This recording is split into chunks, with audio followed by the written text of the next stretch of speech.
So then we are back with a more understanding from the time of the Second Tabernacle services, where we find in the Aramaic English translation of the word. This translation comes from the original manuscripts of the prophets of the Yitzhaelic lineage. So then we can understand the time of the end as per Yershiyahu the prophet. We find then a layer of understanding of the spring feast, autumn feast, and also the returning of the cities of the Messiah laid waste for many centuries. So then we can study during this time after 2009 or 7009, starting in 2010 or 7010 until prior of the starting of the autumn feast with the sounding of the first shofar.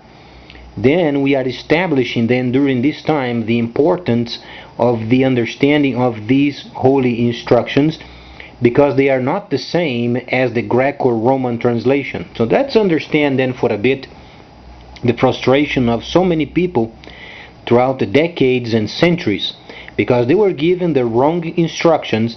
They were given a set of manuscripts that were translated wrongly.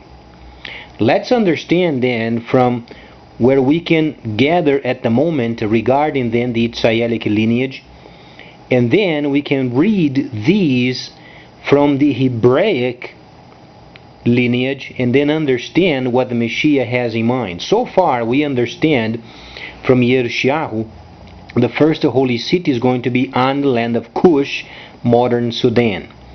Let's try to understand then why these must be. Let's then first evaluate what went on after Yohanan until 1009 or 6009, when then afterwards the holy cities were no more. Then Yershiyahu the prophet mentioned regarding then that the cities of the Messiah would return. These was obviously never taught properly for more than 1,000 years. From 1009 to 2009 was then the New World Order, where then the cities were no longer giving directives. So then if you are from another religion, you must understand that there is a holy creator, and he created the heavens and the earth, and he comes from the Yitzhaelic lineage. Every religion in this planet must be acquainted with the facts, as they are Gentiles, either believers or not believers of the Messiah. They must understand the facts, because the creator of this earth has established through his instructions a time frame limit where he then will end this age. If you like it or not, if you are with it or not, if you want to believe it or not, the creator does not change his mind. His instructions are very clear. As we read then Yershiyahu the prophet, we can establish very clearly what then the prophet has established. From then the mind of the creator was then given to us. So then we can study these documents and then learn the facts. There is no religion. The only true religion then the creator himself spoke through his Shilishim, stating then visiting the widows and the orphans is then the maximum that the Gentiles should be doing. There is no religion. Churches are a cop-out, a fraud, because they take a Messiah where then he is no longer in the Holy of Holies, and they make religion for themselves. Thus, when we read 2 Corinthians 11:4, then we understand then the Shaliach explaining, if any person comes to you with another Messiah, not from the Holy of Holies, and the set up from the desert, as it was projected on the Second Tabernacle services, then you have the false Messiah. A Messiah that does not stay seated on then the Holy of Holies of the Ark of the Covenant. As we understand, then the cities are returning. So let's understand then what we can gather from these holy instructions, because people sometimes they get frustrated because they think there is no creator, and they think because what they do is going to grant them salvation. So let's be very frank. If you are a person very religious and you do not know how to explain Gelah or Revelation, then you are not saved. For you to be saved, there are a couple of situations. The Messiah said, obviously, a person should be then baptized, should then be born again. This means in the Spirit. Then a person must be Galad. Galad means revelation. If you are saved, you are revealed. You understand the layers of the instructions. So let's understand and take the myth away from so many people that they think the Messiah came to lay down another type of law. He did not come to lay up another type of law. He did not come then to give love to people, because love is abstract, does not exist in the Hebraic understanding. The Messiah was saying, if you are obedient to the holy instructions, if you maintain yourself on a path given by Moshe, and if you encourage other people, then you are a person worthy of the presence of the Creator Himself. You may interpret His presence as a loving presence, but the idea and the objective is maintaining oneself on the path given by the Creator Himself via Moshe, and the Messiah kept the path of Moshe. So then, with this in mind, let's then establish another point, and the point is, what then the Messiah did when he was then practicing his own time prior of the spring feast? Because the Messiah, he had then age enough, and he participated many times during his lifetime of the many feasts during the time of the year. However, when came the time, then he came to complete the spring feast. But the Messiah, he did not come with learning of himself. Let's understand very clearly. The Messiah, he did not speak of new rules. He precisely spoke what was spoken by the prophets. There is not an iota spoken by the Messiah that was not in line with the holy instructions. Whatsoever the prophets spoke, he then explained. The Messiah came to set the layers straight. That's what he did. He then completed the spring feast, and he layered the entire instructions up to his time and until the end of time. He had no news. He simply relayed what was taught. So then, let's try to understand then another point. How it's going to be then the end. There were many of these videos and audios explained many times as far as the holy instruction and as far as the time of the end. We have precisely 10 plus 9 years left during this restoration period, including the autumn feast of 490 days. So let's understand how this is going to play, because the holy instructions are giving us very important clues in Zechariah and also in Gelah or Revelation, where then our revelation first comes from the prophets. We can't read only Revelation via the Greco translation only. We can't do this. The Greco people were not smart enough, they were not trained for the translation of the holy instructions. Revelation was then recorded in Hebrew. It was never recorded in a Greco language. Was not recorded in Latin or any other language. It was recorded in Hebrew. Only in Hebrew. So let's then understand Gelah from the prophets. We can be absolutely certain and safe knowing what the Messiah had done. He only cleaned up the holy instructions from Takanot and Maasim, and he explained the layers. That's what he did. And he gave his life on behalf of the instructions to maintain them clean, granting then our salvation, as we would maintain the path and then claiming his holy name on our behalf. So let's try understand then. We are going with this because it's very important, the understanding of Zechariah.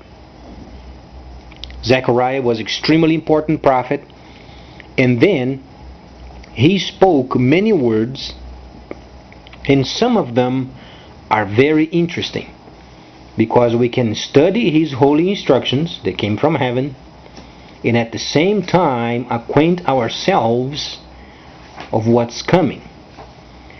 Then, studying these documents, we find not only this, but then Gelah, or revelation, must be in line with Zechariah, and must be in line with Yershiyahu, must be in line with Ezekiel, must be in line with Daniel.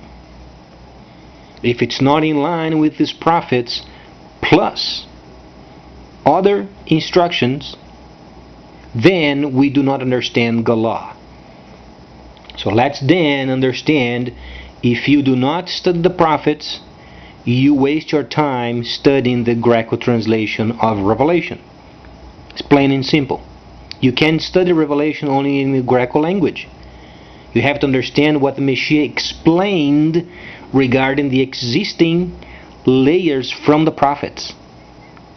So then, let's give an example. There is a section related with the prophet Zechariah,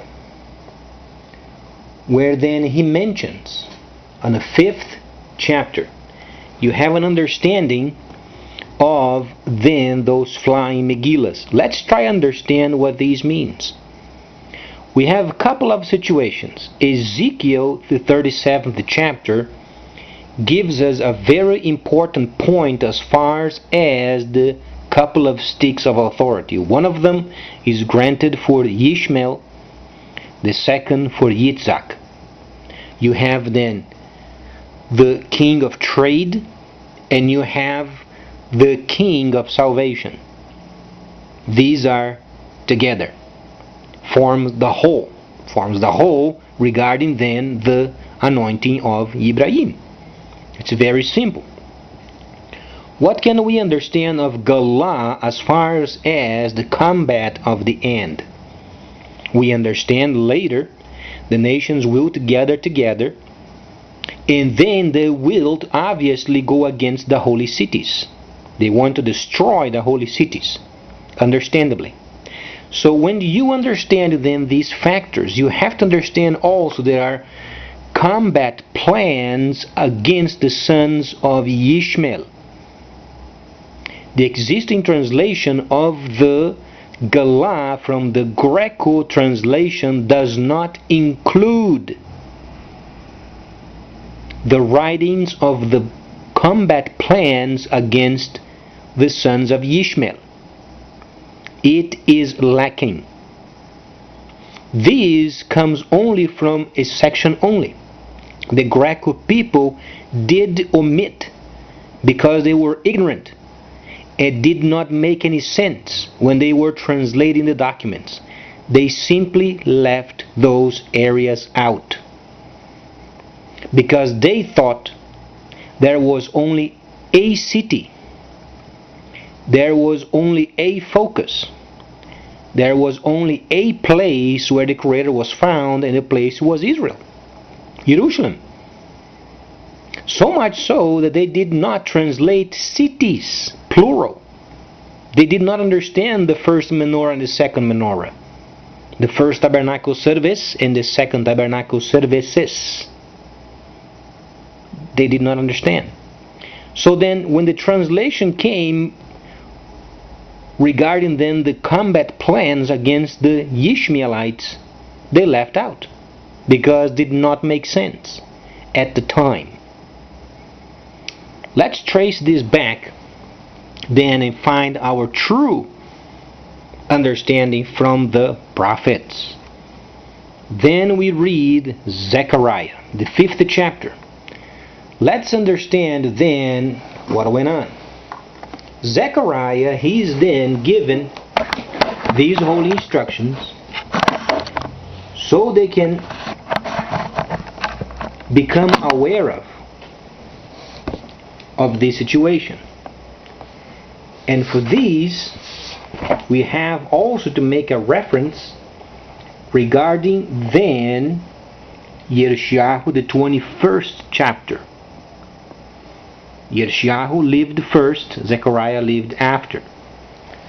But let's understand, firstly then, the flying megilahs. Firstly then, these are not the same. It's not a megillah on the top of the other making an aircraft. The translation should be, and truly it is, a situation related with the two flying megilahs. One of them has 20, the size of it, and the other one is 10. So when we read, and he turned and he lifted up his eyes and observed, he was obviously having a dream. And in his dream he did have this explanation. And he observed, and behold, a flying megillah.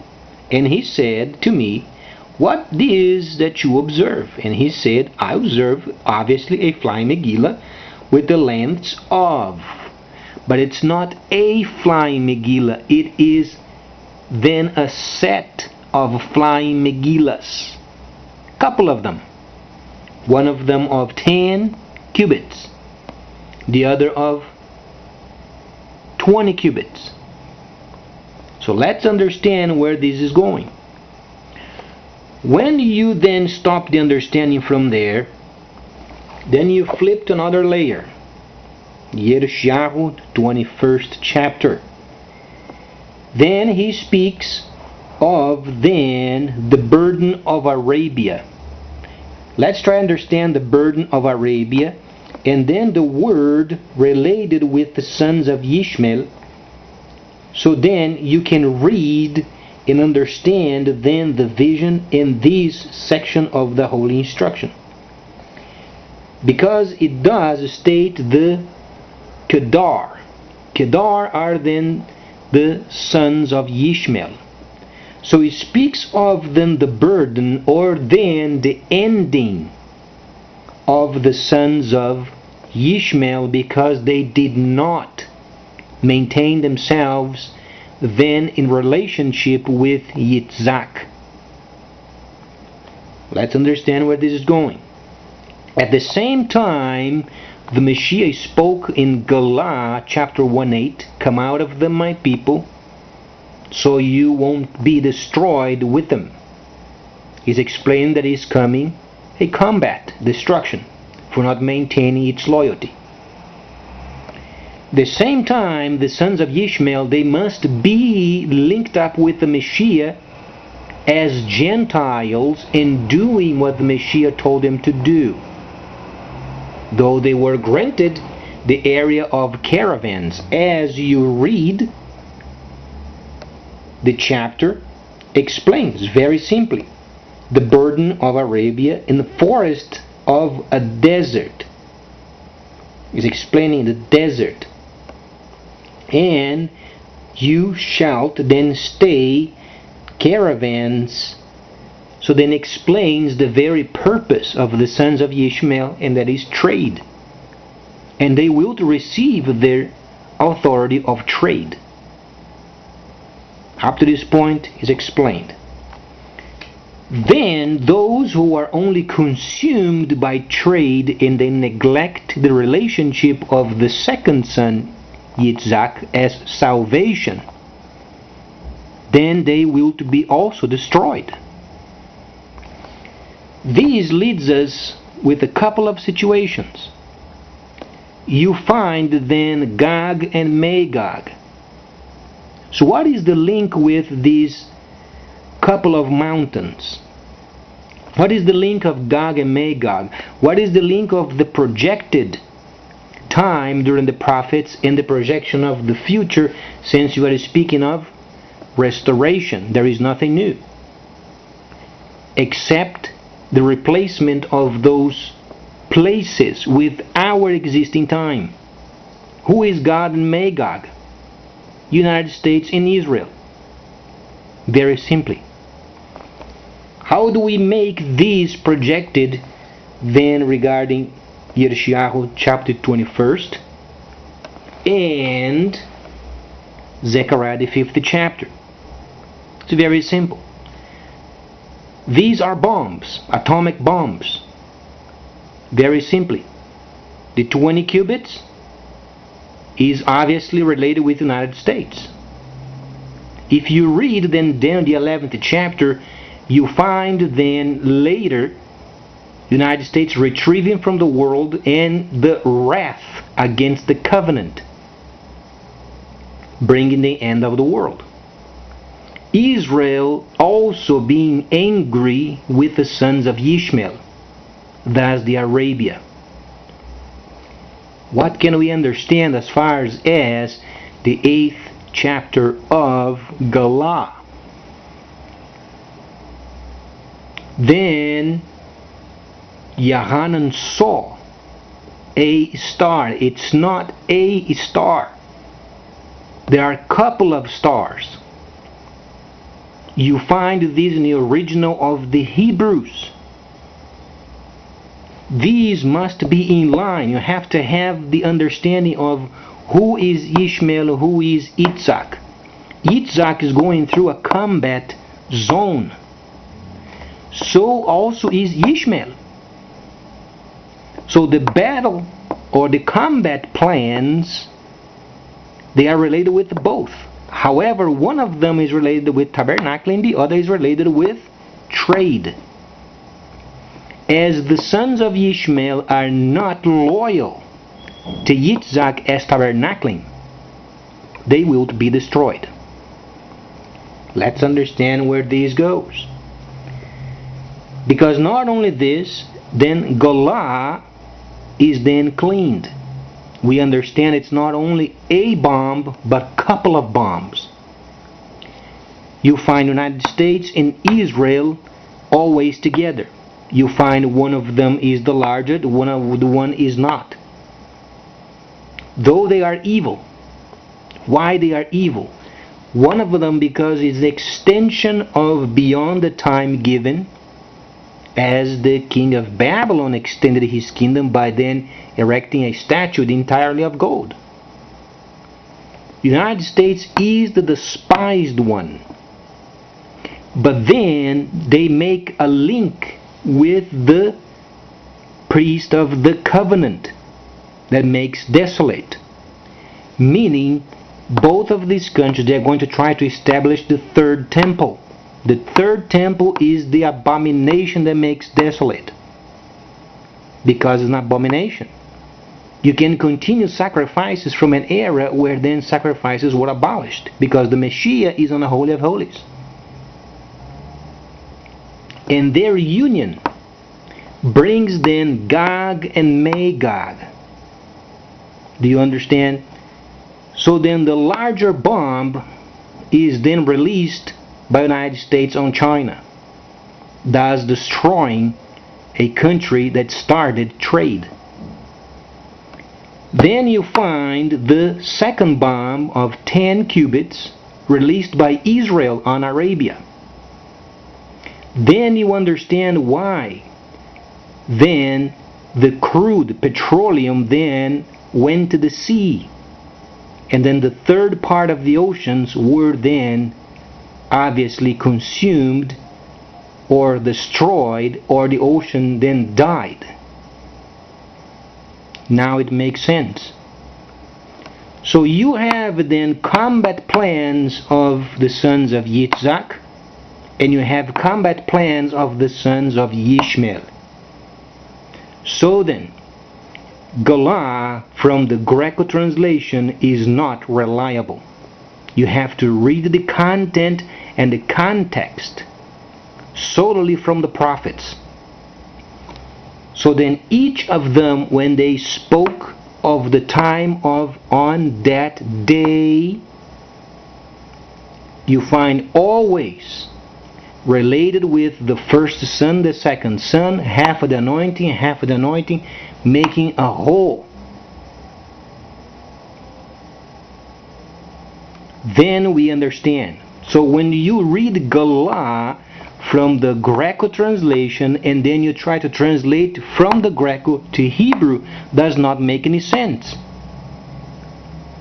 You have to translate Gelah from the prophets. And this is precisely what the Messiah did. He simply spoke the layers from the prophets. The Messiah did not speak of himself and came up with his own.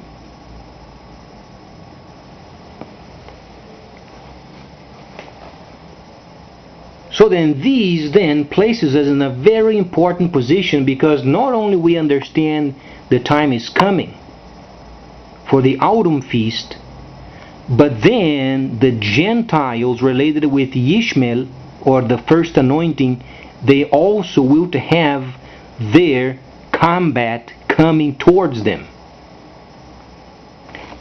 As the covenant is then dirty, Israel is in a dirty covenant at the moment because they are wishing for the third temple. The Messiah said the temple is no more. There is no more temple. What's going to be in Mount Moriah in the future is simply the plans of the desert given by Moshe. The tent, the tabernacle. Only the tabernacle. As per instructions. There won't be a third temple. But then US and Israel, because of the riches of the Congo explained in Daniel the 11th chapter,